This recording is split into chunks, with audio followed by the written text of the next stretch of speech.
What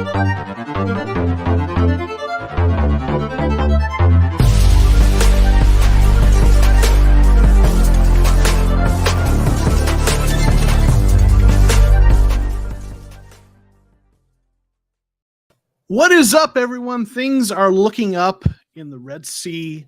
I am joined by a different co-host, Rashad, a writer for the newly launched AZ Sports Underground website and also kind of our webmaster of sorts. Been a great help with that. Rashad, why don't you introduce yourself to everyone who might not know you and tell them where to find you and all that good stuff. I got you. How y'all doing, everybody? I'm Rashad, or at BigShot11 on Twitter. You can find me there where I tweet about the Cardinals. I'm a Cardinals fan from Atlanta.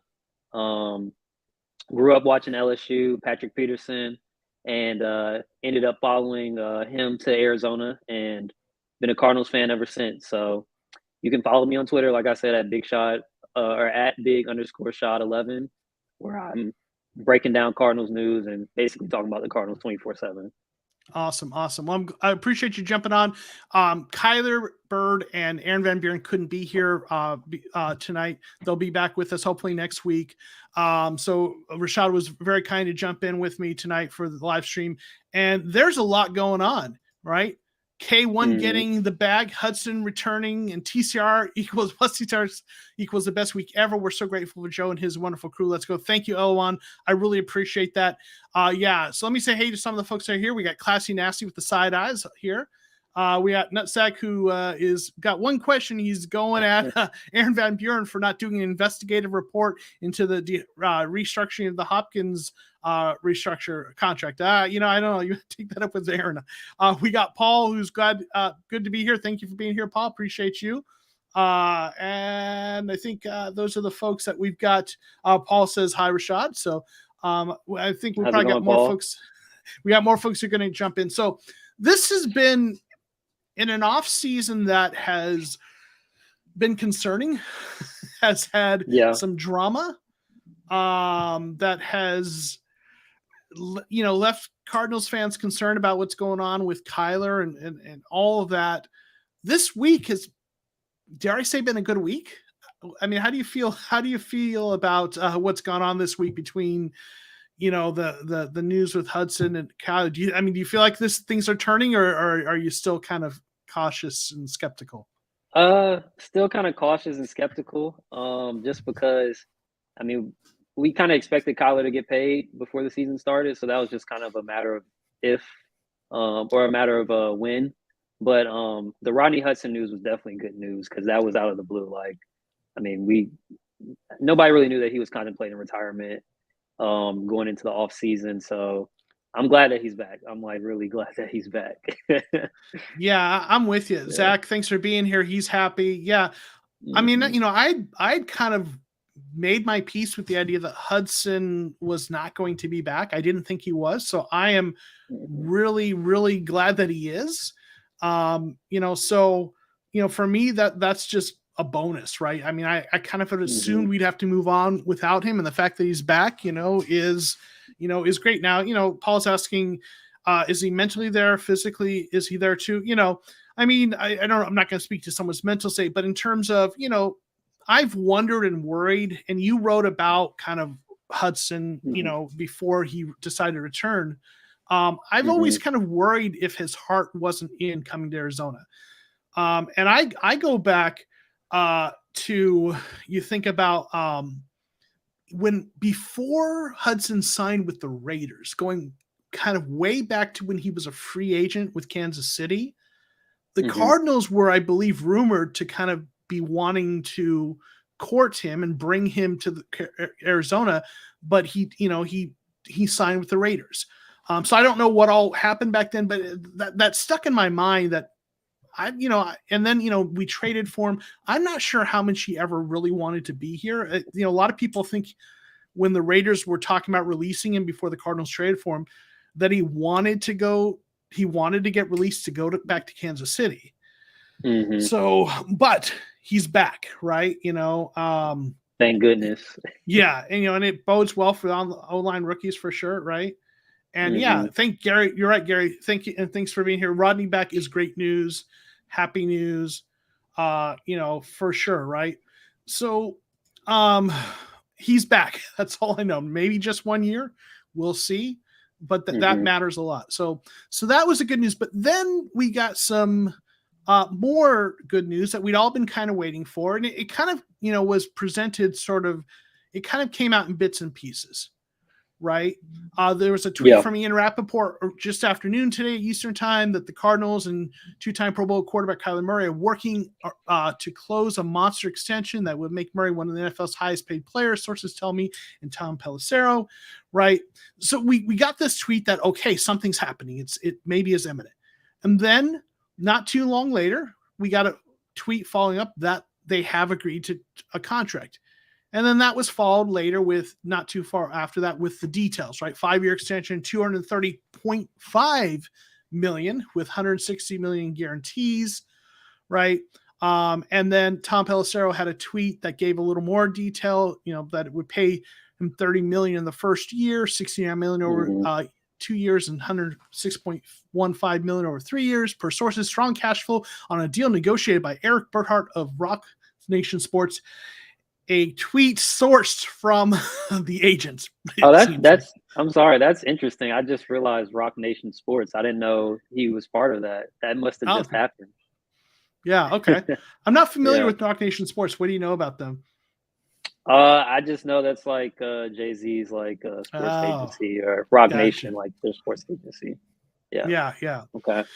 So this is the strong cash flow on a deal negotiate by, like, that's a tweet, feels like it's sourced directly from the agent. But I saw this graphic by StatMuse that puts up different stats at various points that are interesting, and this, something occurred to me when I saw it in this list, right? The highest paid quarterbacks on average per year, right? Aaron Rodgers, who's way up there. And then you had Kyler Murray at $46.1 million, then Deshaun Watson right behind him at $46 million, and Patrick Mahomes. So, like, when I saw that, I thought that $0.1 million, I was like, okay, the $230 million 0.5, like, and I tweeted about this, that 0.5 million, I bet like the agent Burkhart like push for that so that he can say he negotiated the second biggest contract, like yeah, that. I feel like that's the only reason that $500,000 was tagged on the end there. So that probably is the only reason, so that he could say that. And looking at it now, like Kyler Murray, I'm pretty sure, like, if anybody else was above him, not named Aaron Rodgers, he might have a problem. Yeah, for sure, right? Yeah. And hey, thanks for being here, Gregory. Yeah, the Mahomes deal, a bargain. It's Mahomes deal is weird. It's like 10 years, but I think there's language built into it for it to be renegotiated or restructured. It's a weird contract. So that Mahomes one is just weird. Real quick, let me say to some of the folks in here, and then we'll get more of your thoughts on the contract, right? Tom, thanks for being here. Long-term goals in terms of Murray being here extended, get this offense right, get this team right, get them so they can win down the stretch and be competitive and contend, right? We've got Robert. What's up, fellas? Appreciate Robert being here. Thanks for dropping in. What's up, Robert? Definitely wanted to brag about it. Yeah, 2-3 more years, Kyler's deal will be a bargain. It absolutely, and that's the thing people kind of don't think about with these contracts is as time goes on, like, next year Burrow is going to be negotiating a contract that's probably 55 to 60 million a year. Yeah. So yeah, that was one thing I wanted to say though too about that. Like, just last year, like, people forget Dak Prescott signed an extension last year. And I think that made him maybe like the second highest paid quarterback or third highest paid quarterback. Now he's at 8. Yeah. Because Josh Allen signed and Deshaun Watson signed. So yeah. Yeah. And, Lord Dane says Lamar, Herbert, and Burrow is going to be expensive, 100%. Right. And, and that, people will, a lot of people are arguing or kind of complaining about the price tag. Here's the reality of NFL quarterbacks. You have two choices, really. If you have a guy like Kyler, you either pay him the going rate, which is going to be within a range of $2 to $3 million range based on, kind of how things go with the increase in the salary cap. There's a little bit of wiggle room in there. If you give more guarantees, you might get a little bit lower, average salary, but the range is like $2 to $3 million range from the highest to lowest salaries. Usually you either pay that or you trade him and you start over. There is no talk him into taking less. Anyone who thinks, well, I would have been more comfortable with 35 million or 40 million. That doesn't work. You just can't. That is not, you can't make that happen. You can say, well, we'll make him play his rookie deal and he'll hold out, and then you'll have to trade him and you'll lose leverage, and you can bemoan it all you want. That's the market. Yeah, it's just a path that you just don't want to go down. Yeah. It's the path of most resistance, right? Like, as long as, some people might say, oh, well, Kyler hasn't done enough to deserve the contract, or he's getting paid too much because he hasn't done that much. But as long as he's in the conversation of those quarterbacks that could potentially get you a championship or potentially win an MVP, he doesn't have to have done it, because, Josh Allen hasn't won an MVP. But you're not going to say, I'm not going to pay Josh Allen. Justin Herbert hasn't won an MVP or Super Bowl. You're not going to say, I'm not going to pay them. He just needs to be in that conversation to where he could potentially get you there. And that's good enough to keep him and pay him and worry about it later. Yeah. And I think another thing people kind of get misunderstand, or maybe not misunderstand is the right word, but they don't think about contracts the right way when it comes to sports. You are not paying a player for what he has done. You're paying a player for what you think he can do and will do for you. Now, what he's done matters in that you use that to project what you think he will do, to kind of predict, but you're not paying a player based on what they have accomplished. To say he hasn't done enough to earn that is the wrong language and even the wrong way of thinking about it, because that's a fundamental misunderstanding of how contracts work. You don't pay someone because they've earned it. You pay someone because you believe they will be worth it. Again, past performance, you can, if you wanted to make the argument, he hasn't shown me enough to believe that he will be worth it. I may not agree, but at least that argument is based on the right logic, if that makes sense. It's the right. If you think, from what I have seen, I don't think he'll be worth it. Again, I might disagree, but that's, at least you're looking at it the right way, right?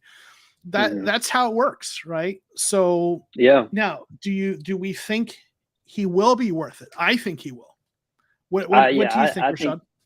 I think so, for sure. And I think that anybody who's concerned about the contract and like, oh, this is a lot of money, or in year 4 or 5, we're going to be paying him $40 million or whatever the case may be. I think that he's going to perform well enough to where once we get to year 4 or 5, we're already looking at another extension to make those numbers lower. And if that's the case, then, if he gets to that point to where we're looking to extend him before his contract's up, then he's definitely earned his contract. Yeah. Now, Paul's got an interesting idea that I actually kind of like here. I hadn't thought about it, but like, quarterbacks need to be in a separate cap from other players. I'd be all for that.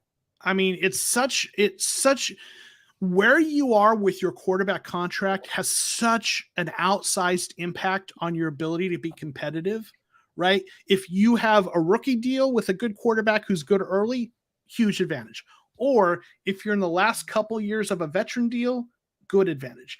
But that middle ground, it's really tough. And like, it impacts things so much. If they took that out of the equation, I'd be all for that. I don't know. What do you think about that? Yeah, I don't know. I don't know about that one. Because now we start separating, like, now we know the quarterback is the most important position, right?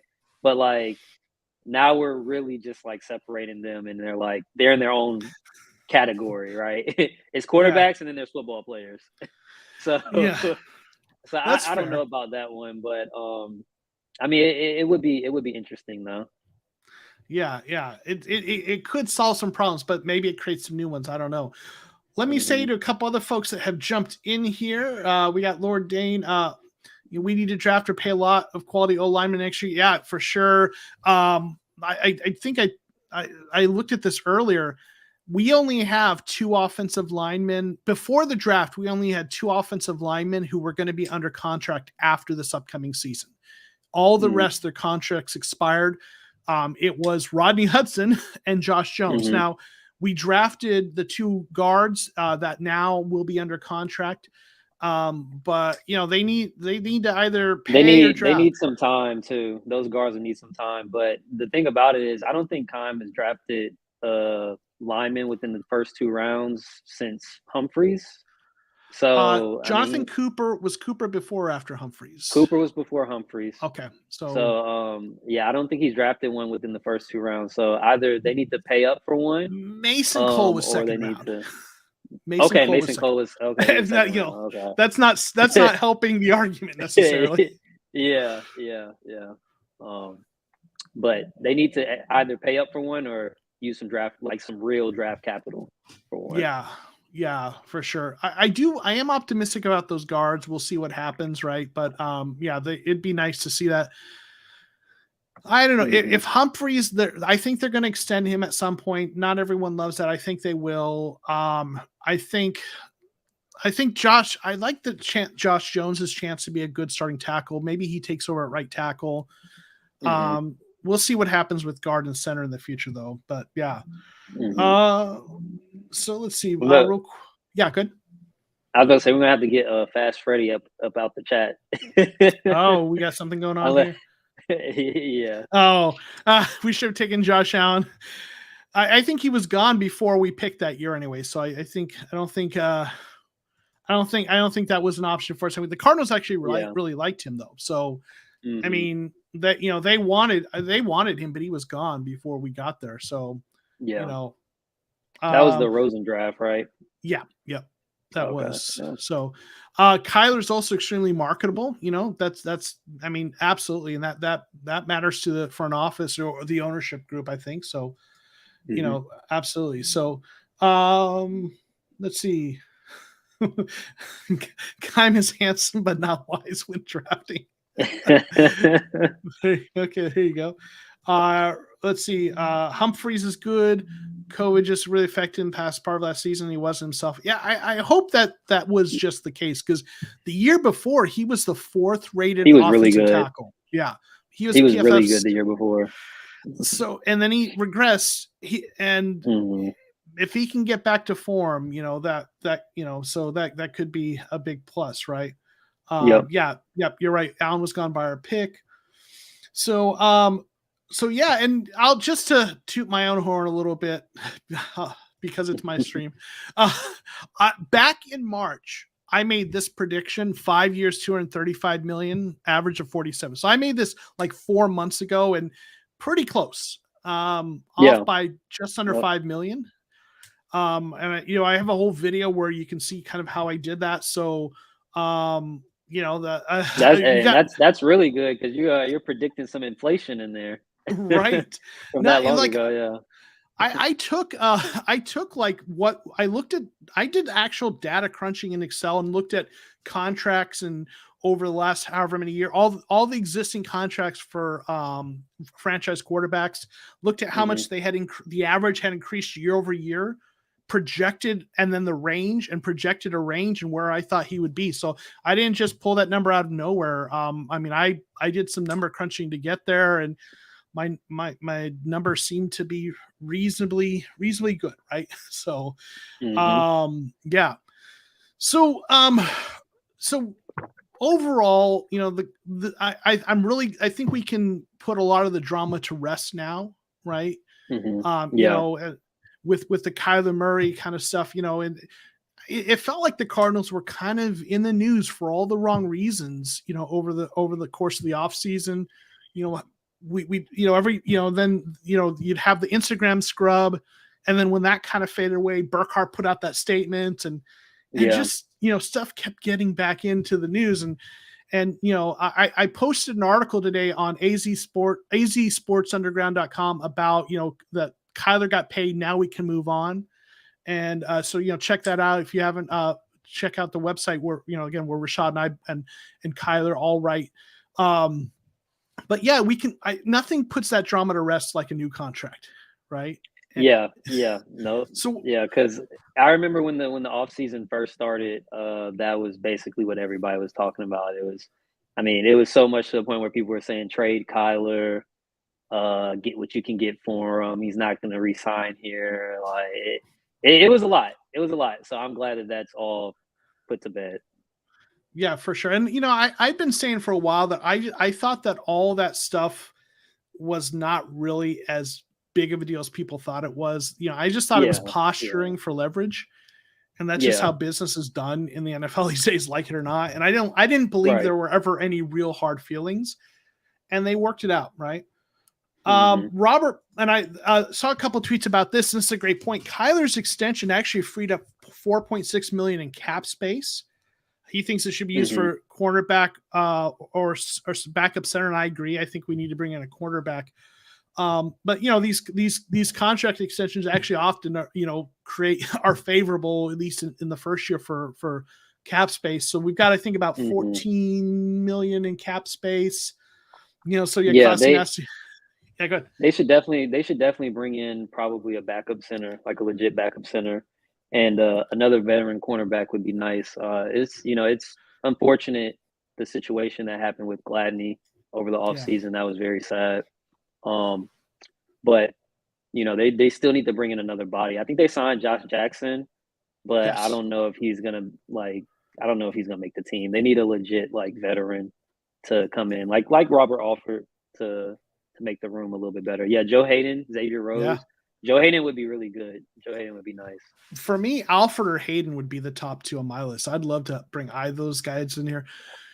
Yeah, Hmm. Josh Jackson, former, I believe it was second round pick of the Green Bay Packers, Yeah. struggled, but I like his potential. I did a video about him when they signed him, and I like him as a depth guy. I don't want to have to rely on him to start, but if Hmm. he's at the fourth guy or what have you, that's a guy I don't mind. I think it's nice taking a chance on those guys. It reminds me a Oh little bit of yeah. Rasul Douglas, because he was like a third round pick of the Eagles, I think, was it? Who kind of didn't pan out, bounced around a little Hmm. bit, was on the Cardinals practice squad. We all remember, and then finally, got signed by Green Bay and actually put it together. And sometimes those guys that are day 2 draft picks or day 1 draft picks, even who don't kind of get it early, sometimes over Hmm. time they can. I like taking a chance on a guy with that draft pedigree. Yeah, So I'm with you on that because Josh Jackson is a name that I want to say when he was in college at Iowa, he was a late bloomer, but mhm. when he came on, I'm pretty sure he won the Thorpe Award. I'm not too sure about that, but I'm pretty sure I think he did.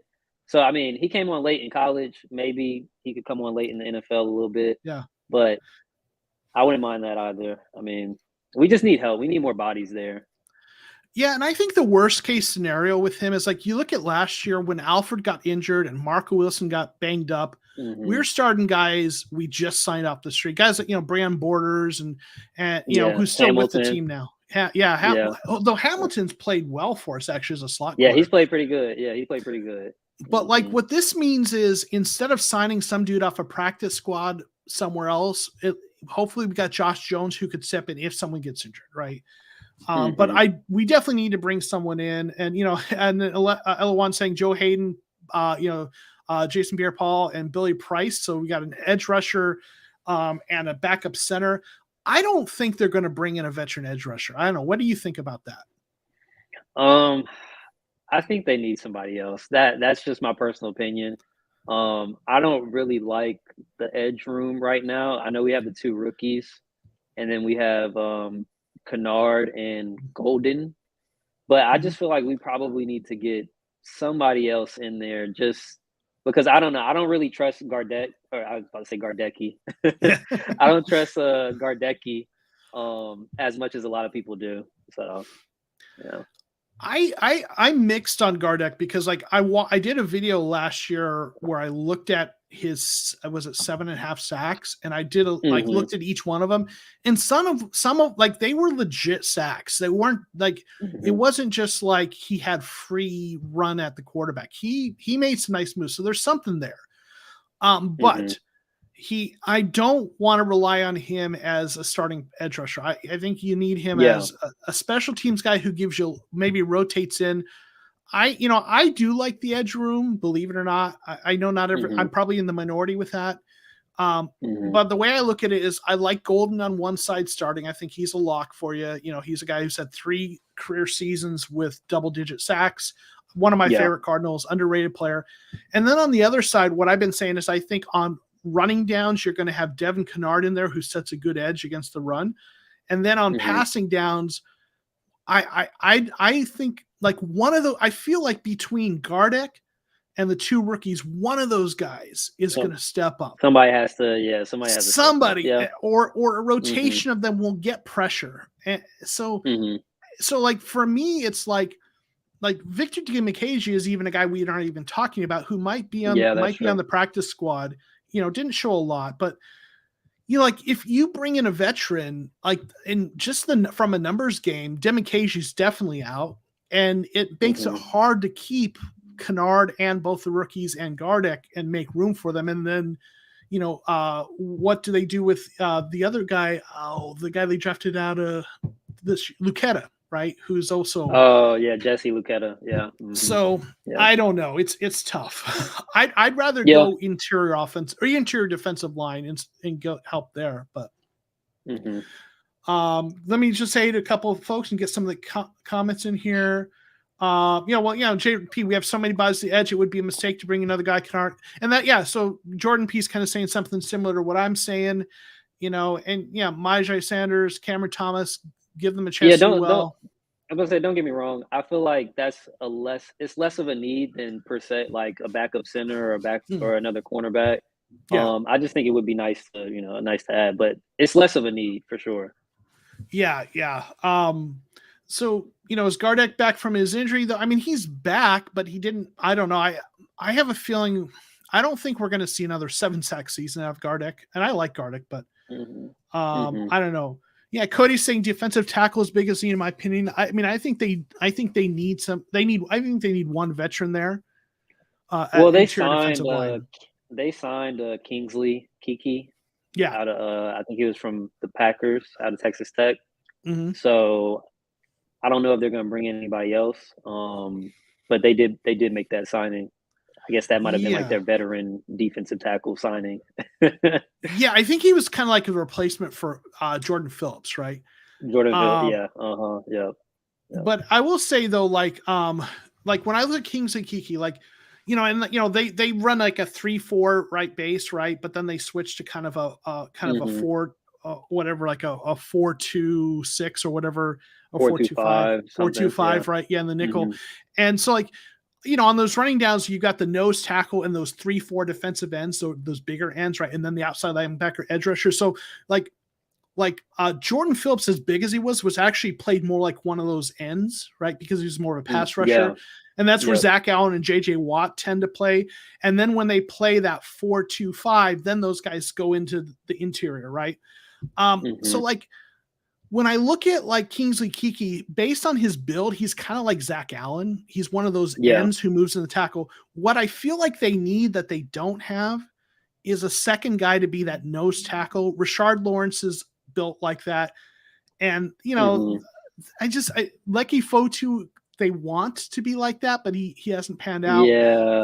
So for me, I know a lot of fans like Lecky, but I want he hasn't really, like you said. Yeah, he hasn't really. Yeah, and and Jordan saying Sheldon Richardson, someone like that, right? So this is what I kind of along the same lines I was saying. Kiki's that DN. We need that. So, if you tell me Rashard Lawrence is healthy, then I love what he brings. He looked really good last year, right? But I want someone else in that depth, right? Vance Joseph loves that 4-2-5, right? So we'll see, but so I'd love to see them. I know some fans wanted Eddie Goldman. I think that's what it was, and glad we didn't do that because it just would have been more embarrassment for the Cardinals signing somebody and they retire again. Yeah. So, glad we didn't do that. The guy I've been wanting to get, it's not like a guy who's like world beater, but Danny Shelton. He's kind of that nose Oh, big tackle, body, big Washington. Yeah. body, Hmm. early, he's still in his late 20s. Throw that guy Hmm. in there in the rotation. That's the kind of guy I'd love to sign. Not going to cost a ton, right? Contract Hmm. wise. Hmm. So, No, I like that. I like that. yeah. So, yeah. So there's one other thing I kind of want to mention that I know some fans kind of were talking about, and just to bring a little clarification on something. This is another bit of news that the NFL Player Association and there was this statement on May 2nd, 2022. The NFL Network reported that DeAndre Hopkins' suspension came after producing a positive test result for a prohibited substance plus a diuretic or masking agent attempt to substitute, dilute, or adulterate a specimen attempt to manipulate a test result. This reporting was incorrect as Hopkins never tested positive for any diuretic or masking agent, and there was absolutely no evidence of any attempt to substitute, dilute, or adulterate any specimen or any attempt to manipulate a test. Pursuant to the 2022 policy, his discipline is consistent with producing a positive test result for a prohibited substance. Okay, so this went out. Mouthful. Yeah, I got to catch my breath, right? So this went out. And it was tweeted out, and then the response by a lot of Cardinals fans was free hop, right? Like, and a lot of people were saying, "Hey, does this mean that his suspension is going to be reduced or rescinded?" And that is unfortunately not the case. Darren Urban, I don't have the tweet handy, but Darren Urban, who writes for the Cardinals, he tweeted out a really great clarification. So just what's going on with this is that there's the for suspensions for prohibited substances. There's two parts to that. There is the suspension for using the banned substance, okay, which is in the current collective bargaining agreement a 6-game suspension. Mm-hmm. But there is also a 2-game suspension for a player who has been found with that they tested positive for a masking agent, a diuretic, or somehow in some way tried to kind of cover it up, right? Yeah. In fact, I think there was a player who had just a 2-game suspension because they were not tested positive. They did not test positive for a substance, but they tested positive for the masking agent. So it's almost like they're two separate suspensions that tend to come together. So if he had been suspended, or if there had actually been a masking agent or an attempt to cover up, it would have been an 8-game suspension. Okay. But it is just a 6-game. And what Darren Urban also tweeted, again, I wish I had his tweet, I should have prepped that, was part of the confusion is in the previous collective bargaining agreement, the old policy was a 4-game suspension for the substance and 2 games for the masking agent. Okay. So under the old way of the old rules, a 6-game suspension would have been with a masking agent. Now that would have been an 8-game. So, and Jordan P, there's a miscommunication about diuretics, not the substance itself, right? So some people are saying, oh, does the statement mean that they shouldn't be suspending him? Oh, they're still suspending him anyway. So let's suspend him anyway, right? Well, for the letter of the law or the policy, the 6-game suspension is still the correct course of action based on the policy. It's just there was a miscommunicate, or the verbiage was incorrect, and they were clarifying that. So that's kind of just my kind of public service announcement for fans who maybe were confused by that. Unfortunately, as much as I would love it, that does not mean we're going to free hop or that he's not going to be suspended. Unfortunately. It's just a clarification. Hopkins going to be out. He's going to be out for his 6 games, and I mean we're going to have to do without him. I mean, I'm glad we got Marquise Brown, so that's going to help. Yeah, for sure. So yeah, we got to make our peace with that, right? So like it or not. So folks, if you got questions or comments, get them in the chat, because if you want to talk about what your thoughts on the Kyler contract, how you're feeling about Hudson, anything else, what you think our biggest needs are, what we, where we need to go next. The Cardinals, during some press conferences, They were saying that in mini camp, they wanted to assess their different position groups and see where they needed to bring more players in, and that they intended to sign some more, players, bring in some players for training camp that's starting really soon. So we will probably see some new names and faces. So, and I know we talked about this earlier, while we're letting some folks put some comments in the chat. Rashad, rank like the top 3 or 4 positions you would like to see the Cardinals bring some players in for training camp. I would definitely like them to bring in another lineman, interior lineman or defensive and offensive lineman, another cornerback. And after that, maybe another wide receiver, but that's about it. Yeah, that's about it. The running back room, I was looking at this earlier today. The running back room is stacked. They have Keontae Ingram, who they drafted. They got Ronnie Rivers from Fresno State. You got Eno Benjamin, Darrell Williams. All these dudes can't make the team. So I don't want to see them, Jonathan Ward. I don't want to see them bring in any running backs. Don't waste anything on any running backs. I'm with you there. There's already a numbers game issue. To me, it's like, I think they're going to have 4 running backs on the week 1 roster. I think so too. Yeah. That's what they usually do. So you look at James Conner, Eno Benjamin seem like locks. Williams seems like a guy they'll bring. And then is it Ward and Ingram competing for that last spot? And then whoever doesn't is going to be on the practice squad. On the practice squad. Yeah. Mm-hmm. And then there's a couple of the undrafted free agents, like Rivers, you mentioned they brought in, right? So I think that I don't think you need in running backs, and that's good depth. I like that running back room. I know there's, again, ahead of Connor, there's maybe not big names or proven talent, but the NFL, you just need a bunch of guys that, so that you can always have someone healthy, really, right? Yeah. Mm-hmm. Yep. So let's see. So we've got Paul saying cornerback, big need, defensive tackle as well. Yep, for sure. Classy Nasty saying base need, defensive line, and cornerback. All right. Let's see. See if anyone else has got definitely 2 more veteran cornerbacks. Offense is set. Need a DT and a corner at minimum. Yeah. I think cornerback is need 1 hands down. Yeah. Need 1 veteran. Facundo Morsi's asking, do you think Alfred is coming back? I hope so. It feels like he's been teasing that on Twitter forever, and they met with him during, free agency, and he seems like the obvious name. I just have to wonder if they're trying to see if there's anyone else that they can bring in, and then if they don't, they'll bring him back. I don't know. I would like to see them bring Alfred back. He played really well last year, but that is absolutely a need for me from my perspective. I think, again, like we talked about, nose tackle, and I would like to see a veteran backup center. Billy Price came in for a visit. People mentioned him in the chat a few times. He's a guy who could be that. What I'm afraid of is last year with the whole Max Garcia thing, what they showed is what they seem to want to do is take a guard and turn him into a backup center. And what I'm fearing is that they're going to decide that between Justin Pugh, who took snaps at center, and Lacita Smith, the rookie guard that they have, who took some snaps at center, and I think he took some at the Senior Bowl, if I'm not mistaken, at center. Yeah.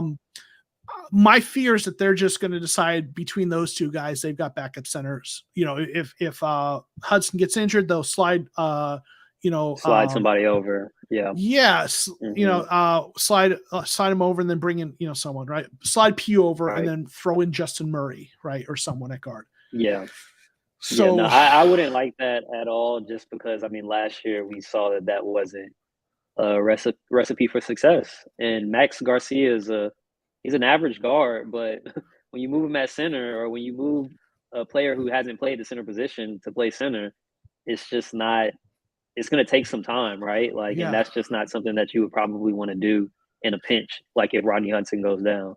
And I forgot about Sean Harlow. He's also a backup center for them. He's a former 4th rounder of the Falcons, right? A guard who they're moving to center. So, and I don't feel great about that. I don't mind him as a backup guard, but I'd rather have a true center. But there's also a numbers game there, right? There's and sliding P over just weakens the line overall. They'll Mhm. probably keep 10 or 11 offensive linemen, and with the rookies, and when you do the math, it gets to be a little tricky there. Someone's probably going to Yeah. be on the practice squad. Let's see. And then Cole Larkin, are you surprised they signed nobody since minicamp? I just think they were 100% focused on Kyler, and that's why they didn't sign anyone. That makes sense. I think sometimes we forget that, like, this all is like real work that has to happen in real time. Like, they're sitting in Yeah. the room working out, hammering out a deal with Kyler Murray's agent. And like Yeah. that makes it hard to have time to negotiate and do stuff in terms of bringing in, a veteran. And I Free think they agents feel on like, visits. Yeah. and I feel like the guys they're going to sign at this point, they're not like worried about a bidding war or trying to get the first, they're it's calling all the guys who are still available. So I feel like they look at it like those guys will still be there. Let's get this done. And I do think now that we've got the Kyler contract done, we'll probably see. I think that's a good point. I think we'll see a couple. I don't know that there'll be any names that, get anyone excited, but just a couple of veteran bodies at a couple positions of needs, right? So Yeah. and Now, Paul I agrees. wouldn't be opposed. I was gonna say I wouldn't be opposed if they wanted to bring in another top flight wide receiver, at least for I say Okay. top flight, but like veteran receiver, like a Julio Jones or like a I don't know, maybe even Will Fuller if he's healthy enough, just to help lighten the load of Hopkins being gone the first couple of weeks. So I wouldn't mind that.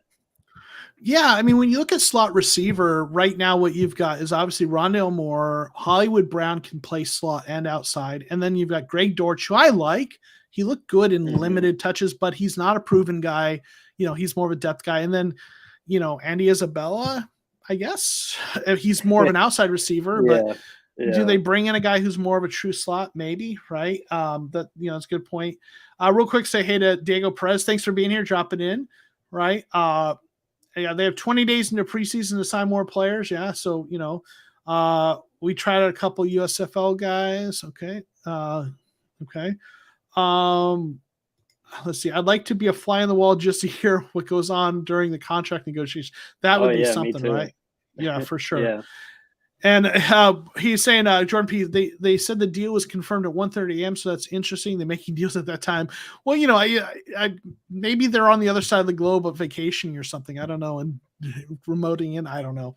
But yeah, I get it's not just a 40-hour job, right? Yeah, Diego saying Right. we freed up another 4.6 million. That's correct. The contract saved some cap space this year, right? So, and Lord Dane saying we have more Antoine Wesley, AJ Green, and Brown. Yeah, so except for Brown, those are all and more. I guess I guess three of those guys are outside. No, two of those. I can't brain tonight. Wesley and Green are definitely strictly outside guys in this offense, sure. right? Yeah. And then Jordan P, we brought back AJ, who played really well. Still have Rondale plus Hollywood, Nertz, and McBride. A lot of mouths to feed already without DF. 100%. I in fact, for me, if they bring in a slot receiver, it's for depth. Definitely, I don't think they need any more starting caliber players. The offense actually looks pretty good. So, like, with the dust settling now, because this offseason for a lot of people has been very frustrating and disappointing. And, I've tried to be in a let's wait and see. And there's still potentially a few more smaller moves that could be made. But, like, how do you feel when you look back at the overall where things are at now with the roster? If I'm being real, I don't feel too good. I feel like there was a lot of things that they could have done this offseason that probably would have made the roster a little bit better. I still feel like some of the holes that we had at the beginning of even last year, we still have now. Or they might not be holes, but it's still question marks. Like edge rusher is still a question mark. Cornerback is still a question mark. Offensive line is still kind of backup center is still a question mark. So I don't necessarily think that I don't necessarily agree with every move that they made this offseason, but they definitely had some moves that I'm glad that they made, like the Hollywood Brown deal. Hindsight, at the time I wasn't really happy about the McBride selection, but I'm starting to grow into that. I like that pick. But I would say that I'm okay with the roster. It's kind of like where we were at last year to start off the season. I don't think it necessarily got better. I don't think it necessarily got worse. I just feel like we added some more depth pieces, and they're just ready to run it back with the guys that they had last year. Yeah, I do think that that is some important depth. There's a couple positions where they've gone younger, and that's a little scary. But at the same time, we complain that they don't play the rookies, right? So we gotta, kind of, if we want them to play the rookies, we got to be okay with that, right?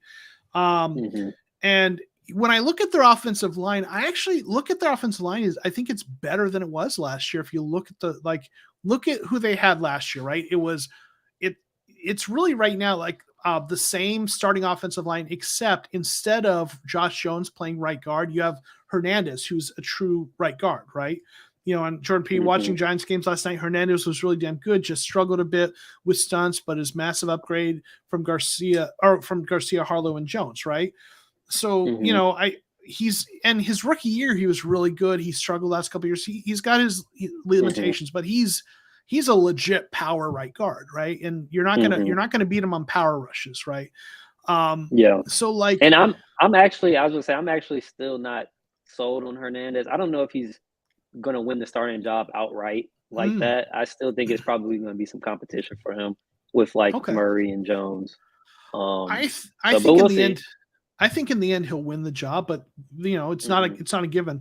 But when you look at it, like last year, your guards were Josh Jones, Justin Pugh, and then Justin Murray was a backup, right? And then Harlow, and then if Garcia wasn't playing center, he was a backup. Like this year, you've got if Hernandez wins the job, you've got Pugh and Hernandez.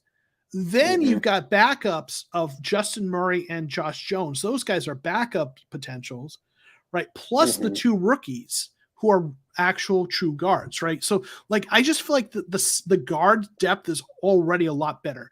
The backup center is no worse than it was last year. It's not better. Yeah, but it's no worse. That's my problem, because I felt like last year the line was decent. It just fell apart when we didn't have the center. And I feel like this year it's going to be decent again. But if we have to run into that problem where we don't have a center, I don't know how it's going to look. So that's my thing. Yeah. So right now, Humphreys, Pugh, Hudson Hernandez, Josh Jones, Lacita Smith, Kelvin Beachum, Marquise Hayes, Justin Murray, Joshua Miles. That's 10 linemen. They might keep 11, depending. I think the deal is I forgot about Joshua Miles as a backup tackle. I feel like one of the reasons they're trying to see if they can get Pugh and Lacita Smith as backup centers, because that means they don't have to keep Harlow on the active roster, right? And they have another roster spot, right? Yeah. So I think so. So I feel like the offensive line, possibly Harlow makes 11, but if they don't need to, right, then I think he's going to be probably a practice squad guy. I feel better about that than I do. I feel like it's at least Hernandez makes them one person better than last year's offensive line. I feel like the receiver depth is solid. We're going to miss Hopkins for six weeks, but overall, it's the same receiver group minus Kirk, but plus Hollywood Brown, right? And then add some depth at tight end. I don't know, but the defense, I get that, right? The defense is where we need to see if those young players can step up, right? Facundo Morsi, especially at linebacker.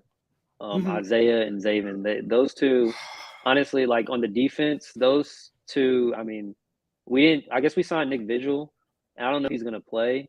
I mean, I don't know if he's going to start. He's going to play. I don't know if he's going to start, but we're really leaning on Isaiah and Zaven to step up this year. Zaven stepping up if he can grab hold of that job and hold on, it will make a huge difference. Because before, first half of the year last year, or first 2/3 of the year, what you saw was they kind of had three middle linebackers that kind of had a rotation of sorts. Simmons and Hicks got the majority of the snaps, right? But Zaven Collins came in for to rotate and got some snaps, right? maybe in on 20 to 30% of the snaps where the other guys were in 80 to 90. And so like, it seems like what Vance Joseph likes to do. And then, when later in the year, when Zaven Collins kind of got banged up, Tanner Vallejo got some of those snaps, then Joe Walker, but then those guys Vallejo got injured. And there's a point where he really brought that down to 2 guys getting most of the snaps. But it seems like Vance Joseph wants to have 2 starters and a third guy who gets part-time snaps but sees the field. And last year that was Collins.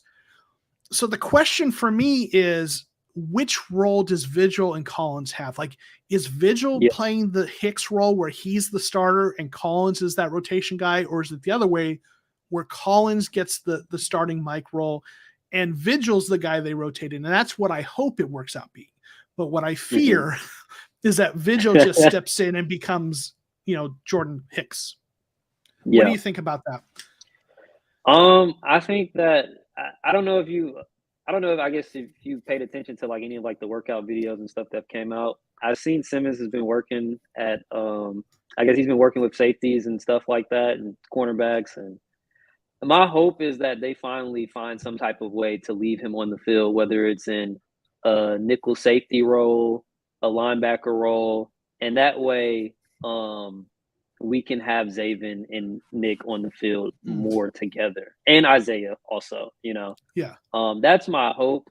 But if it's Vance Joseph and he's not changing anything, if he's not trying to do that, then I would like to see Zaven out there more. At least I would like to see him have the first shot at being out there more, just because he probably has more talent.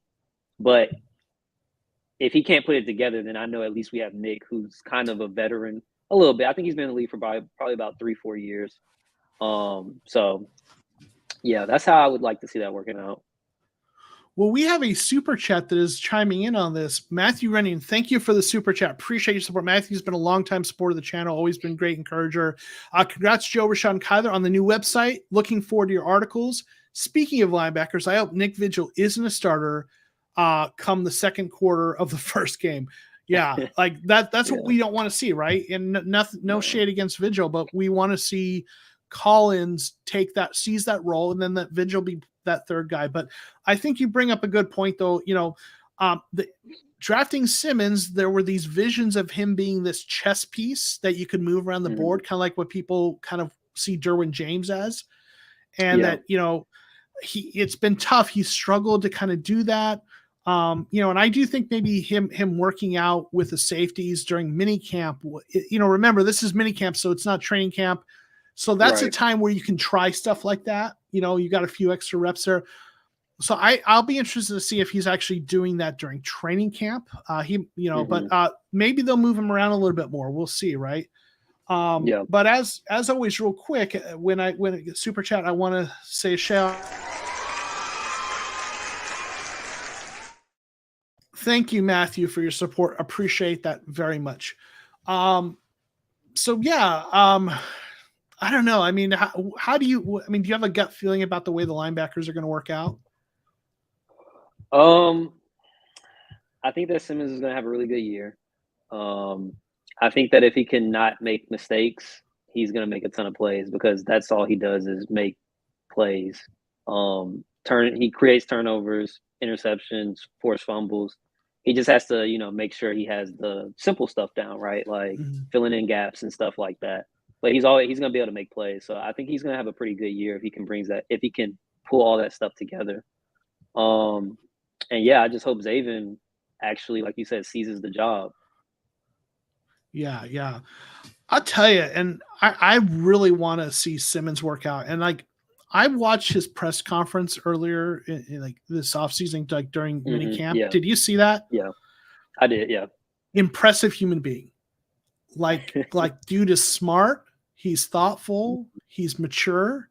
And he's the kind of guy you want as a leader on your team. Like, just when you listen to the way he looked at things and talked about things, his perspective and the way he balanced taking responsibility and welcoming criticism of, constructive criticism. The dude is just really put together upstairs. Like, smart dude, balanced, mature, any good superlative you can say. I came away from that interview just really seeing that. So that's a guy you want as a leader in your defense, in your clubhouse. You just need the play to get there and stay there where, Right.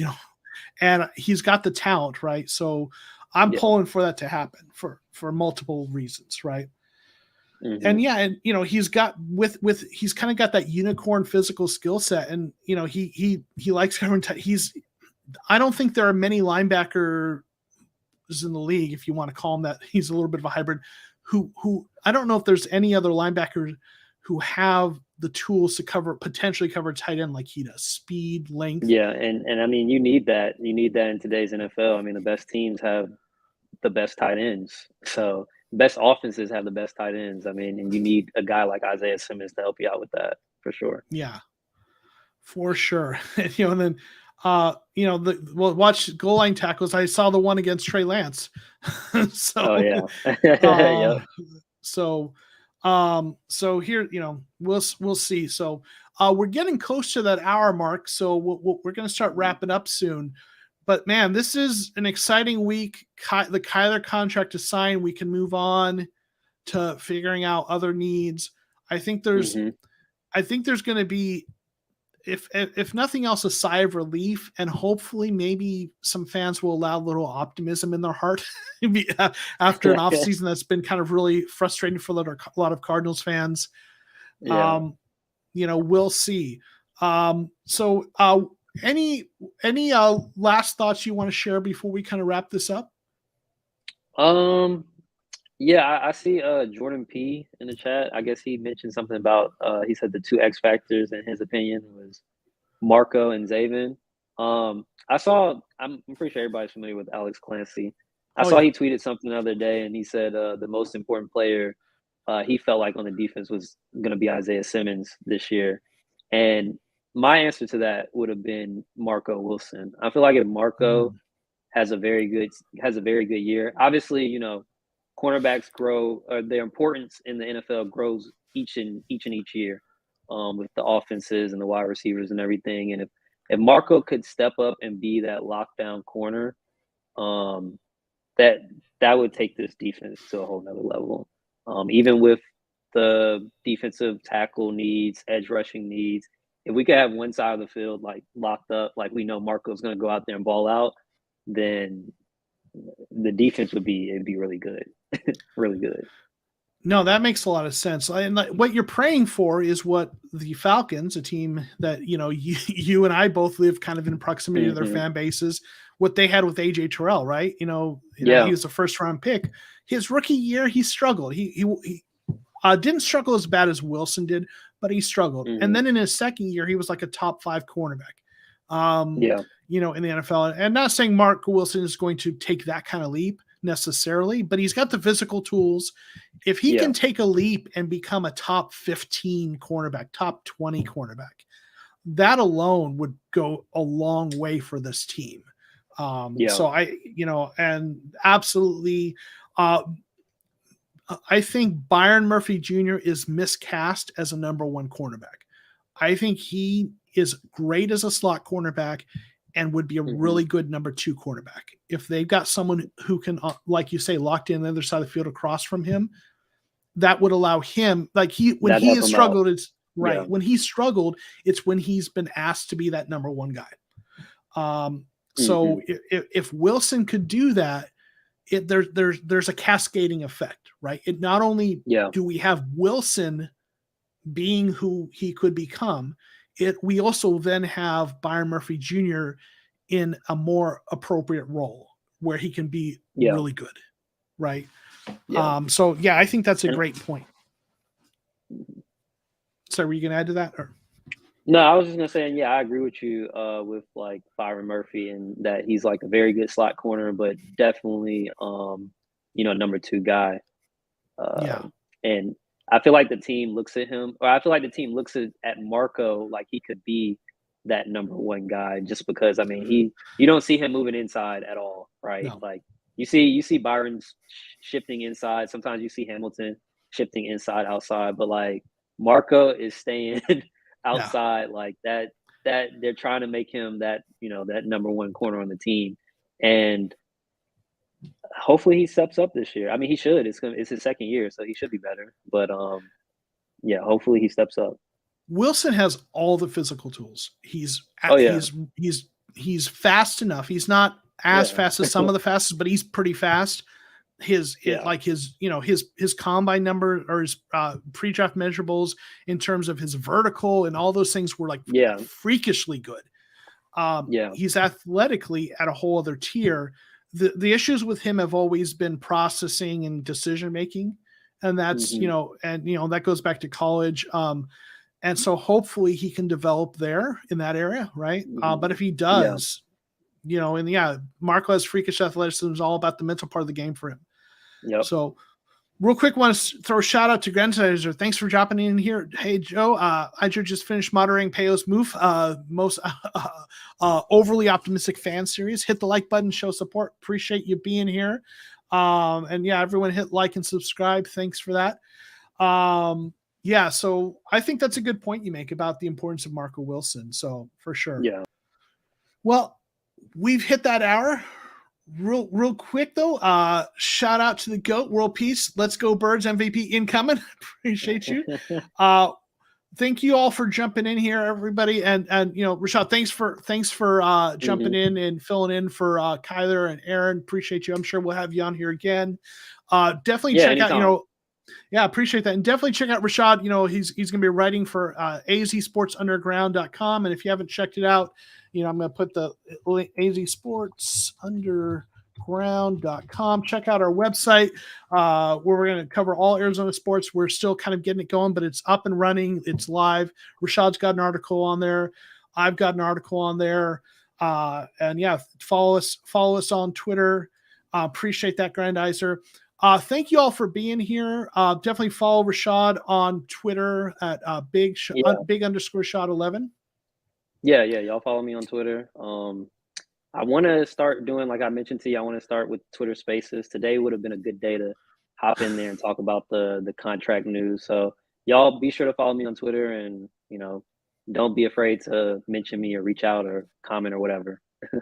Awesome. Well, I appreciate you, Rashad. You've been a great part of this community. I remember during round one of the draft, you hung out with me the whole time, and which was definitely appreciated. That was fun. That was fun. It was a lot of fun for me too. So definitely appreciate you being on board as part of the group. And then Paul G's got a Cardinals forum, so check that out too. Paul, if you would mention where to find that in the chat, that'd be cool. Thanks everyone. You know where to find me: Twitter, YouTube, all that good stuff, and AZ Sports Underground. Appreciate y'all being in here. We will see you all next week. So as always, I'm going to put up a big shout out to the channel members, and then we're going to get out of here. Peace.